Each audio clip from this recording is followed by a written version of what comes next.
Николаевич, Можно я, прежде чем вы... Я понимаю, к чему.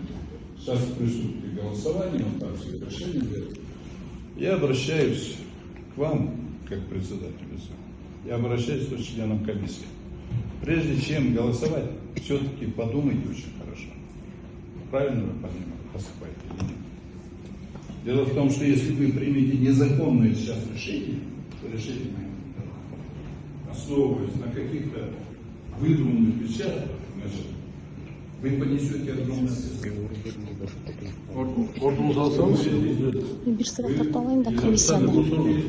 Вы будете соучастником этого преступления, которое обвиняет ошибку.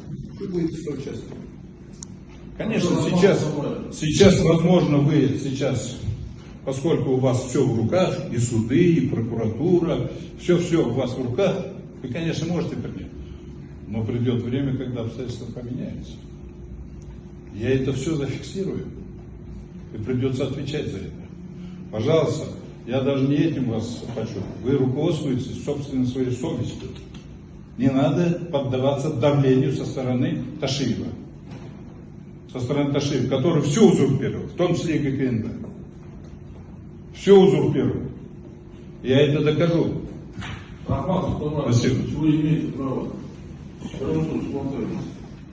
Борбордук сайлоо комиссиясынын дарегине 2025-жылдын 27 мартында улуттук коопсуздук мамлекеттик комитетинен Кыргызстандын жогорку кеңешинин депутаты Султанбай Абдрашитович Айжигит боюнча маалыматтар келип түштү.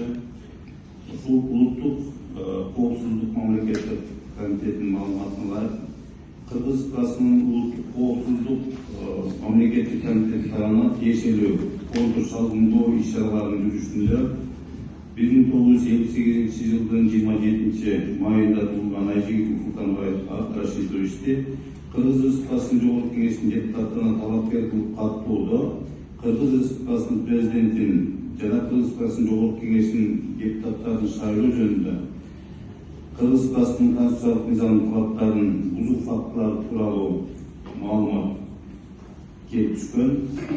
Жогорудагы баяндалгандардын негизинде Кыргыз Республикасынын жогорку кеңешинин депутаттарына шайланган талапкер Айжигитов Султанбай Абдрашитовичти каттоону жокко чыгаруу жөнүндө маселени белгиленген тартипте кароону суранган.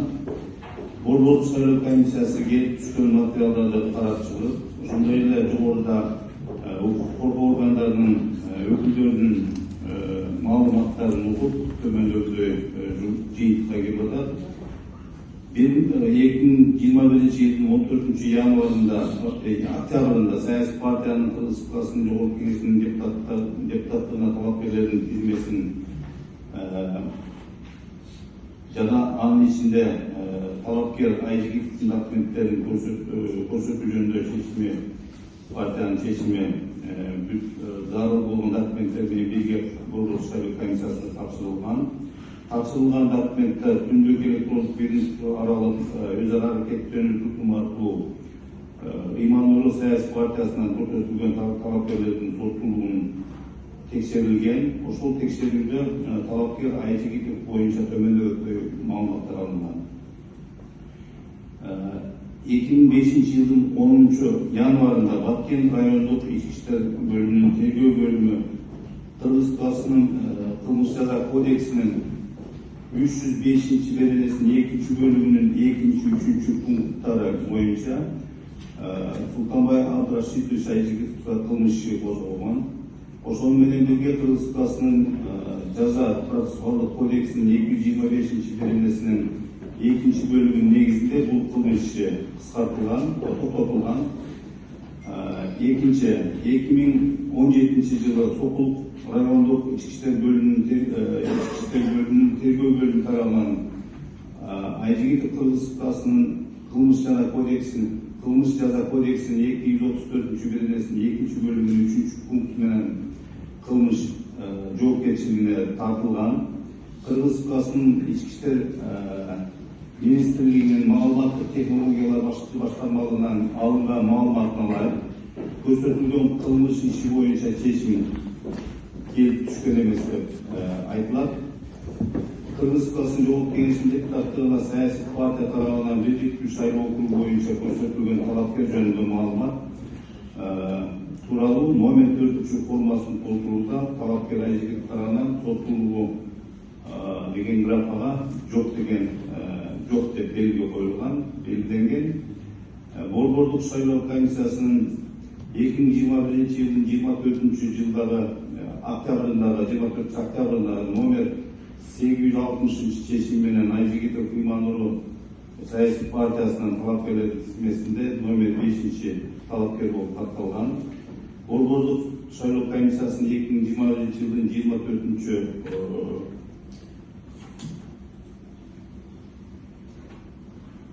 15 декабрындагы номер 836 токтом менен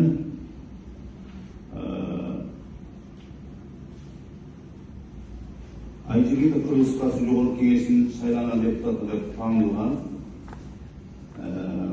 Улуттук коопсуздук мамлекеттик кызматынын маалыматына ылайык 2020 жылдын 14 февралында Сокулук райондук сотунун өкүмү менен Айжигитовго карата Кыргыз Республикасынын кылмыш жаза кодексинин 234 беренесинин 2-бөлүгүнүн 3-пунктунда каралган кылмышты жасагандыгы айыптоо боюнча кылмыш иши Кыргыз Республикасынын кылмыш жаза кодексинин 112 беренесинин 1-бөлүгүнө кайра квалификацияланган. Айжигитов Кыргыз Республикасынын кылмыш жаза кодексинин 112 беренесинин 1-бөлүгүндө каралган кылмышты жасагандыгы үчүн күнөөдүү деп табылган. 2021 жылдын 10 июндагы Чүй облустук соту Айжигитовго карата Сокулук райондук сотунун 2020 жылдын 14 февралында өкүмүн өзгөртүүсүз калтырган. Талапкер Айжигитов тарабынан жогоруда көрсөтүлгөн маалымат номер 4 формада чагылдырылган эмес. Бул талап Кыргыз Республикасынын президентин жана Кыргыз Республикасынын Жогорку Кеңешинин депутаттарын шайлоо жөнүндө Кыргыз Республикасынын конституциялык мыйзамынын 61 беренесинде көрсөтүлгөн талап. Ошол талаптын негизинде борбордук шайлоо комиссиясы ушул 4 форманы бекиткен. Ошол формада жогоруда аталган соттуулук боюнча маалыматтар киргизилген эмес. Кыргыз Республикасынын конституциялык мыйзамынын 46 беренесинин 2-бөлүгүнүн 4-пунктуна ылайык конституциялык мыйзамдын 21-61 беренелеринде белгиленген талаптар бузулганда талапкерлерди каттоо жокко чыгарылат. Кыргыз Республикасынын шайлоо жана референдум өткөрүү боюнча борбордук комиссиясы жөнүндө Кыргыз Республикасынын конституциялык мыйзамынын 4-беренесинин 2-бөлүгүнүн 4-пунктунда борбордук шайлоо комиссиясы шайлоо мыйзамдарында каралган учурларда жана тартипте талапкерлердин тизмесин белгилүү топту каттоону жокко чыгарууга укуктуу экендиги белгиленген.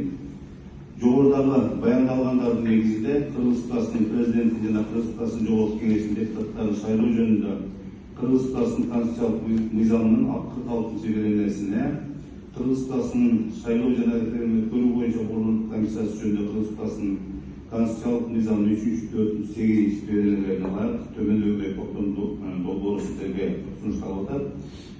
Биринчи борбордук шайлоо комиссиясынын 2021 жылдын 24 октябрында номер 860 чечим менен катталган талапкер Султанбаев Абдрашидович Айжигитовду каттоо бөлүгү жокко чыгарылсын жана ал Имануру саясий партиясынан Кыргыз Республикасынын Жогорку Кеңешинин депутаттарына талапкерлердин тизмесинен чыгарылсын.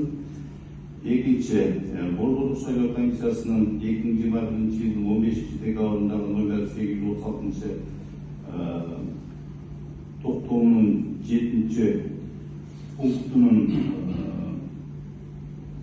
Имануру саясий партиясынан талапкер Айжигитовду Имануру саясий партиясынан бирдиктүү шайлоо округу боюнча Кыргыз Республикасынын Жогорку Кеңешинин депутаты болуп сайланды деп таануу жөнүндөгү бөлүгү жокко чыгарылсын.